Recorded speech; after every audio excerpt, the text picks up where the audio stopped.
Bueno, nuevamente aquí en el piso, luego de charlar con el diputado provincial Juan José Bailo, aquí con nosotros. Y ya vamos a la siguiente entrevistada, candidata a diputada nacional por el MST Nueva Izquierda, Nadia Burgos. Bienvenida a Fuera de Juego. Hola, buenas noches. Muchas gracias por la invitación. Bueno, en principio disculpa, pues nos demoramos un poquito, pero bueno, estas charlas políticas se extienden, si lo sabrá usted, candidata, ¿no? Sí, por supuesto, sobre todo en estos momentos que estamos pasando tantas situaciones complicadas, así que sí. Es importante que se den. Nadia, recién hablamos de la campaña con el diputado Bailo, hemos hablado con distintos dirigentes de los distintos partidos. ¿Es muy difícil la campaña para la izquierda? Es una campaña que está particularmente atravesada por muchos conflictos en el ámbito de laborales, conflictos ambientales, conflictos por la situación brutal en que se expresa la violencia machista y patriarcal. Así que diría que es una campaña particular en ese sentido. La realidad es que para la izquierda siempre es más difícil. Las campañas tradicionales son complejas porque somos partidos generalmente que lo que no tenemos en términos económicos lo suplantamos con mucha militancia, porque para mantener siempre la misma posición, estar siempre en defensa de los derechos de los trabajadores, de la juventud, de los jubilados, de las mujeres y las disidencias, nosotros bregamos por una independencia económica, es decir, no van a ver a la izquierda financiada ni por corporaciones, ni por el agronegocio, ni por financistas de crimen organizado como los narcos, algo que está muy en boga ahora, sino que van a vernos siempre realizando una campaña a pulmón, con muchísimo esfuerzo militante, tratando de que todas nuestras propuestas lleguen a cada rincón de Entre Ríos. Y bueno, creo que la campaña está atravesada por esa situación y hay que sumarle que es una campaña en el marco de una crisis política muy profunda en el país, en donde, bueno, nos gobiernan coimeros, represores, ajustadores, y todas las consecuencias que sus políticas de ajustes y sus políticas represivas generan en el pueblo trabajador, hace que se vea desde hace un tiempo una sensación no solamente de hartazgo con las políticas de ajuste, sino también de descontento con la política tradicional, ¿no? Entonces, la verdad es que creemos nosotros, a una elección en donde va a haber un fenómeno que ya se vio en las últimas elecciones que se fueron dando en el país, como es el abstencionismo, y que responde justamente a una disociación que hay de la mayoría sociales con una política que no ha dado respuesta a ninguna de las problemáticas centrales que tiene el pueblo trabajador hoy en día, digamos, ¿no? Y que si les da respuesta, la respuesta es más recortes salariales, despidos,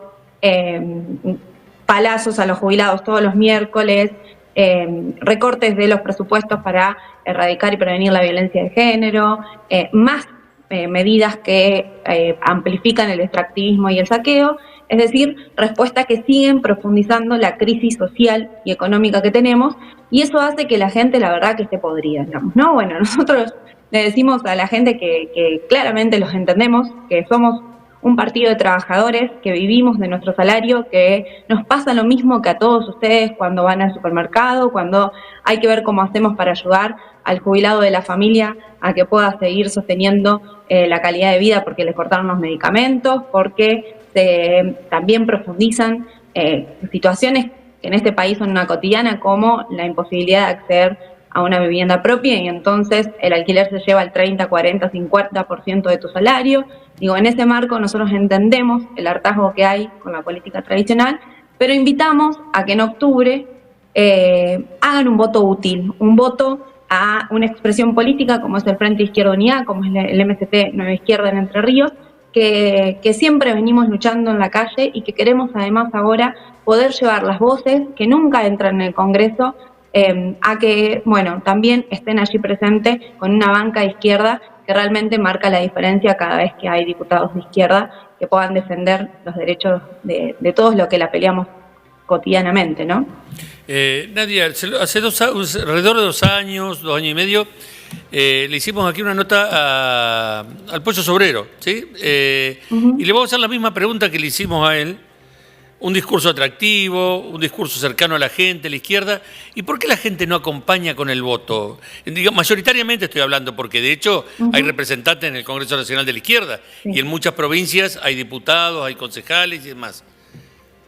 Sí, yo creo que hay dos características, ¿no? Una tiene que ver con esta imposibilidad de poder comparar las campañas que hacen los partidos tradicionales, que tienen no solamente el trampolín de ser gestión en el momento, y entonces te utilizan, como pasó con Milei el sábado pasado en Paraná, utilizan toda la estructura del Estado para hacer campaña, sino que además, si nosotros tuviéramos la igualdad de condiciones en ese sentido, y todos tendríamos los mismos espacios televisivos, la misma distribución de nuestras propuestas, la misma posibilidad de hacer campaña, claramente la gente tendría mucho más posibilidad de escuchar las propuestas de izquierda y de apostar a esta salida. Después creo también que hay un poco de responsabilidad propia de la izquierda. Me parece que en este punto el Frente de Izquierda Unida es una herramienta fundamental de la unidad de la izquierda, pero todavía sigue siendo insuficiente. Nosotros creemos que desde el MST que hay que seguir ampliando el Frente de Izquierda Unida y hay que seguir construyendo una alternativa a los que nunca gobernamos, que fuimos los trabajadores, las trabajadoras, los jubilados, la juventud, y que esa alternativa se hace justamente convocando a ser parte de la construcción de esa alternativa. Y que en ese sentido el FIT Unidad todavía tendría muchísimo para aportar. Nosotros creemos que hay que seguir apostando a una unidad bajo el programa político del FITU de todos los sectores de la izquierda social, de la izquierda ambiental, de la izquierda de género, de los sectores laburantes con los que nos encontramos en cada uno de los conflictos, para poder generar esa herramienta política de las mayorías sociales. Creo que estamos en camino a hacerlo, que todavía estamos lejos y que en ese sentido necesitamos seguir fortaleciendo la alternativa política que estamos construyendo, y que eso se hace ampliándola y generando realmente espacios de participación. Porque si hay algo que hoy está claro es que la gente no tiene ganas de quedarse masticando bronca en la casa, que los laburantes no tienen ganas de quedarse solamente enojados o intentando pensar en otra cosa, sino que hay una necesidad también de expresar ese rechazo y esa bronca. Digo, Milei no puede caminar por ningún lugar a donde vaya del país porque la gente espontáneamente sale a abuchearlo, y entonces esa bronca espontánea que se va expresando, esa sensación de malestar que hay en los lugares de trabajo, en las universidades, en los barrios, que expresan la juventud, tenemos que organizarla, y creo que ahí hay una responsabilidad de la izquierda que todavía no ha logrado construir la herramienta que convoque a poder fortalecer a la izquierda en esa perspectiva. Nadia, una de las principales consignas que siempre uno escucha es el no pago al FMI y, bueno, eso volcarlo, digamos, a la deuda interna con el pueblo argentino. ¿Cómo hacemos este planteo? Porque si bien podemos hablar de una deuda ilegítima, tomada ilegítimamente, ahora hay una deuda grande con el FMI que está tomando el actual gobierno democráticamente elegido y legalmente tomada. Es tan fácil no pagarle al FMI y decirle, no te pago. Pues yo hago lo mismo con el almacenero, le digo, sí, pobre almacenero, pero deme la receta. No es lo mismo. No, tampoco obviamente. Es lo mismo que la deuda con la tarjeta de crédito, porque por ahí nos dicen, no, pero si vos tenés la tarjeta, bueno, no es lo mismo, ¿no? Primero que hay que hablar de una cuestión histórica de la deuda externa, que siempre ha sido una herramienta de dominación, no solamente hacia la Argentina, sino hacia todos los países del sur global, digamos, ¿no? Por parte de los sectores imperialistas. En nuestro país, la deuda externa como mecanismo de intervención se instauró en la dictadura militar, y desde ese momento para acá ha sido un mecanismo de expoliación de todos nuestros recursos y de todas las riquezas que generamos los trabajadores en este país. Entonces, la última situación fue la gran estafa que hizo el macrismo en el 2018 con la toma, con Caputo. Digo, no son diferentes los personajes, ¿no? Es Caputo tomando una deuda ilegal y legítima, que no solamente fue ilegítima por cómo se tomó en Argentina, sino que rompió los propios estatutos del Fondo Monetario Internacional. No hay legislación internacional que permitiría que nosotros desconozcamos esa deuda bajo el concepto de deuda odiosa, que son deudas que se toman y que no cumplen con el objetivo. O sea, acá hasta el mismo macrismo, el PJ, digo, todos los sectores tradicionales han dicho que esa deuda que se tomó se fugó. O sea, que ningún dólar que llegó del Fondo Monetario Internacional hizo un hospital, hizo una escuela, arregló una calle, aumentó el salario, aumentó la jubilación, para nada. El grueso de la deuda externa la fugaron los mismos amigos de los Caputo, de los Macri, etc. Entonces, una investigación independiente mostraría esto y permitiría que apelemos a esos mecanismos de la legalidad internacional para desconocer esa deuda. Hay países que ya lo han hecho, digamos, ¿no? Quizás el más paradigmático para que ustedes puedan investigar y mirarlo es el de Ecuador, digamos, ¿no? Que desestimó gran parte de su deuda y todos esos dólares, imagínense, porque nosotros encima es tan estafadora el mecanismo de la deuda externa que hoy por hoy ni siquiera estamos pagando el capital de la deuda, estamos pagando los intereses. Y en el marco de los nuevos acuerdos que se están tomando con Estados Unidos, yo pongo en duda la legalidad de ese punto, porque la realidad es que no hay mucho acuerdo, no se sabe mucho de cuál es el acuerdo real y cuáles son las garantías que Estados Unidos está pidiendo para transferir esos dólares nuevos que se van a transferir. Y que, en definitiva, tampoco van a resolver el problema de fondo, porque ni siquiera alcanzan para que podamos tener los dólares necesarios para pagar los intereses de deudas que siguen en los próximos vencimientos, los próximos meses. Entonces, acá hay un problema estructural. Este gobierno que dijo que venía a arreglar la macro, no lo hizo, lo empeoró. Y las consecuencias las pagamos los trabajadores con despidos, con recortes de salarios, con la precarización de nuestra vida, los jubilados sin los medicamentos, la discapacidad, que no solamente le vetan la ley y después dicen que no la van a aplicar, sino que además nos enteramos que hay toda una tramoya para quedarse con el 3% de ese presupuesto, digo, de la mano de Karina. Entonces, hay una lógica de corrupción muy inherente a este sistema, que no es de este gobierno solo, que ha sido parte de los gobiernos anteriores también, en el cual la deuda externa es un mecanismo más de esa lógica de corrupción del sistema capitalista. Por eso hay que romper con el Fondo Monetario Internacional, hay que generar una solidaridad internacional con los países deudores que están en situaciones similares a la nuestra y avanzar en medidas además mucho más profundas, como la nacionalización de la banca y el comercio exterior, pero además también generar una reforma tributaria urgente para promover un impuesto permanente y progresivo a las riquezas. Porque la contracara de la deuda con el Fondo Monetario Internacional es que la economía en nuestro país no solo está pensada para pagar esa deuda que es ilegal, eterna y ilegítima, sino que además todo el andamiaje económico está al servicio de seguir transfiriendo las riquezas de nuestros bolsillos, de los trabajadores, de los jubilados, a los sectores más concentrados. Y eso es justamente la rueda que hay que romper de manera inmediata, porque Argentina es un país extremadamente rico. Yo en eso no coincido lo escuchaba a Bailo que estuvo antes, no coincido con él en el sentido de que decía que bueno, que hay que rever algunas cosas para ver cómo pagamos la deuda. No, la deuda es ilegal, es ilegítima, se investiga y esto se demuestra. Hay que dejar de pagarla ya y que todos esos dólares efectivamente vayan a responder a la deuda interna, que es lo que ningún gobierno, ninguno, ha sabido responder, porque en principio no ha querido, no es porque no ha podido, porque si nosotros nos acordamos bien, cuando el macrismo estaba terminando, Alberto Fernández hizo campaña diciendo a la deuda hay que investigarla.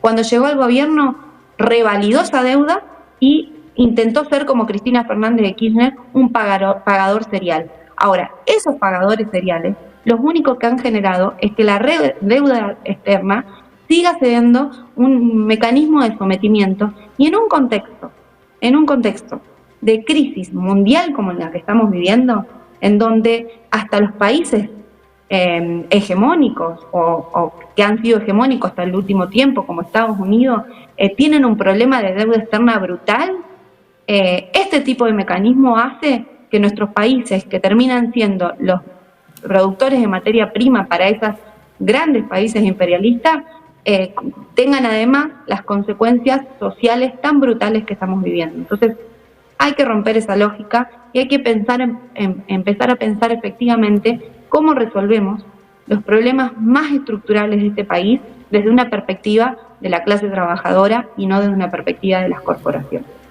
Le gusta hablar a usted, Nadia, me parece, ¿eh? Un poquito, usted me tiene que cortar, porque si no... No, está bien porque está diciéndome que no tiene oportunidad de hablar a la izquierda, bueno, yo la dejo hablar.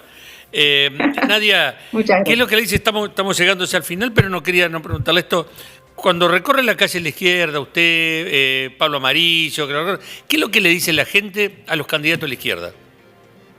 Bueno, primero que nos reconoce que siempre estamos, ¿no? O sea, yo creo que eso es una linda sorpresa que nos llevamos cuando recorremos las diferentes ciudades de Entre Ríos, que nos encontramos que cada vez somos un poco más conocidos, digamos, ¿no? Y somos conocidos por estas buenas características, las de ser la izquierda que siempre está, en cada conflicto obrero, en cada lucha ambiental, en cada lucha de género, y que además somos una izquierda que definitivamente tiene propuestas. Entonces, en ese marco y con esa buena onda que hay de la gente para poder hablar de cómo salimos de este caos, es que nosotros, bueno, vamos pudiendo contar y expresar mucho más nuestra propuesta, ¿no? Hay veces que también hay algunas confusiones en la gente que piensa que la izquierda y algunos otros sectores que han gobernado antes, como el peronismo, somos lo mismo, ¿no? Y ahí, la verdad que se arman lindos debates para también poder clarificar, ¿no?, las diferencias que hay y fundamentalmente clarificar que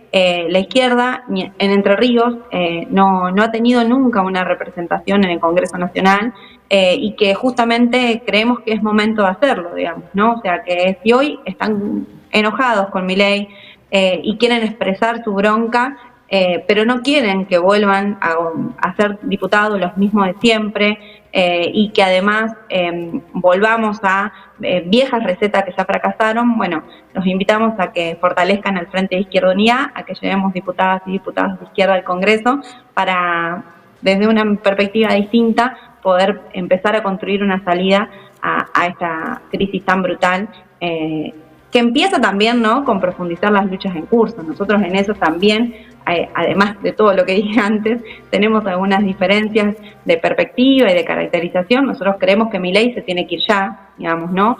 Y antes que me digan, ay, no, pero eso no corresponde y demás, hay que decir que la misma Constitución Nacional tiene herramientas para que nosotros podamos ejercer, por ejemplo, una asamblea constituyente soberana, es decir, que las poblaciones elijan una asamblea constituyente que pueda discutir todo, no solamente las cuestiones más urgentes, sino también las cuestiones estructurales, las cuestiones económicas, sociales y políticas.